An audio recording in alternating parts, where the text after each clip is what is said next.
केंद्रीय गृह और सहकारिता मंत्री अमित शाह उत्तराखंड के 2 दिवसीय दौरे पर रहेंगे। अमित शाह सबसे पहले ऋषिकेश पहुंचेंगे। यहाँ गीता प्रेस द्वारा प्रकाशित मासिक पत्रिका कल्याण के शताब्दी अंक के विमोचन समारोह को संबोधित करेंगे। कल 22 जनवरी को गृह मंत्री हरिद्वार में पतंजलि योगपीठ के कार्यक्रम में शामिल होंगे। यहाँ वे पतंजलि योगपीठ स्थित महर्षि दयानंद ग्राम में Patanjali emergency and critical care hospital का उद्घाटन करेंगे। इसके बाद वो हरिद्वार स्थित गायत्री तीर्थ शांति कुंज पहुंचेंगे, जहाँ वो अखंड ज्योति के दर्शन करेंगे और गायत्री परिवार के सदस्यों से मुलाकात करेंगे। वर्ल्ड इकोनॉमिक फोरम 2026 का आयोजन 19 से 23 जनवरी तक स्विट्जरलैंड के दावोस में हो रहा है। वर्ल्ड इकोनॉमिक फोरम के पैनल चर्चा के बाद केंद्रीय मंत्री अश्विनी वैष्णव ने मीडिया से बातचीत में भारत की स्थिर नीतियों और स्पष्ट सोच की सराहना की। उन्होंने कहा कि भारत को दुनिया भर के नेताओं द्वारा एक बड़ा पार्टनर, सह डेवलपर और सह निर्माता के रूप में देखा जा रहा है। इसके अलावा उन्होंने एआई के गलत उपयोग की चिंता जताते हुए कहा कि अधिकांश देश और टेक कंपनियां एआई मॉडल में सुरक्षा उपायों पर विचार कर रही हैं।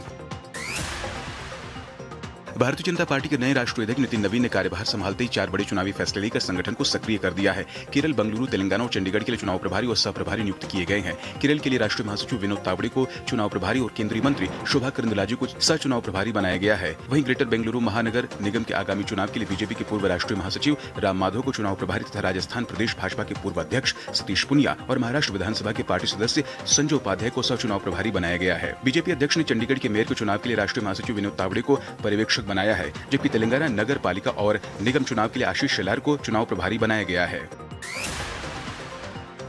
अमेरिकी राष्ट्रपति डोनाल्ड ट्रंप के दूसरे कार्यकाल का 1 साल पूरा होने पर देश भर में उनके खिलाफ भारी विरोध प्रदर्शन शुरू हो गए हैं। प्रदर्शनकारियों का आरोप है कि ट्रंप की विवादास्पद नीतियों ने वाशिंगटन द्वारा दशकों में कमाई के वैश्विक साख को पूरी तरह खत्म कर दिया है। वाशिंगटन डीसी की सड़कों पर उतरे कार्यकर्ताओं ने टैरिफ युद्ध, कड़े नियमों और नाटो जैसे अंतर्राष्ट्रीय संगठनों से दूरी बनाने के फैसलों पर कड़ी आपत्ति जताई है। प्रदर्शन के दौरान लोगों ने पुतलों और तख्तियों के जरिए सरकार की विदेश नीति को वैश्विक स्थिरता के लिए विनाशकारी बताया। दूसरी ओर राष्ट्रपति ट्रंप ने एक प्रेस ब्रीफिंग में अपने कार्यकाल को ऐतिहासिक बताते हुए दावा किया कि उनके प्रशासन ने सेना और युद्धों को समाप्त करने के क्षेत्र में अभूतपूर्व काम किया है। विमेंस प्रीमियर लीग में मंगलवार को वडोदरा में खेले गए मुकाबले में दिल्ली कैपिटल्स ने मुंबई इंडियंस की टीम को 7 विकेट से हरा दिया।